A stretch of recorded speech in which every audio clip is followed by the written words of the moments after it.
আসসালামু আলাইকুম রহমতুল্লাহি ওবরাকাতু। সবাইকে জুম্মা মোবারক।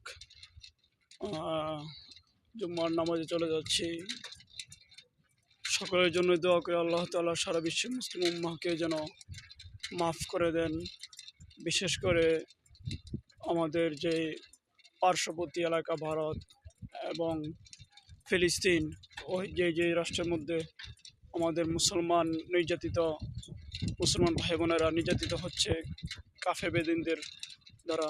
আমরা দোয়া করবো আল্লাহ তাআলা যেন তাদেরকে এই জালেমদের হাত থেকে যেন আল্লাহ তাআলা তাদেরকে রক্ষা করে এবং তাদের জন্য যেন আল্লাহ তাআলা একজন একজন নেতা পাঠিয়ে দেন। আল্লাহ তাআলা যেন তাদের জন্য একটা রাহাবার পাঠিয়ে দেন। আল্লাহ তাআলা যেন তাদের অভিভাবক পাঠিয়ে দেন। আল্লাহ তাআলা যেন তাদেরকে ফিলিস্তিন মুক্ত স্বাধীন দেশ হিসেবে ঘোষণা করেন।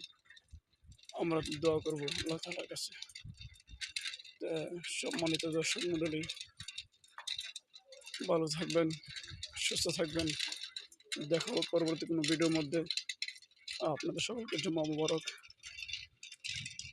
আসসালামু আলাইকুম রহমতুল্লাহি ওয়া বারাকাতুহু।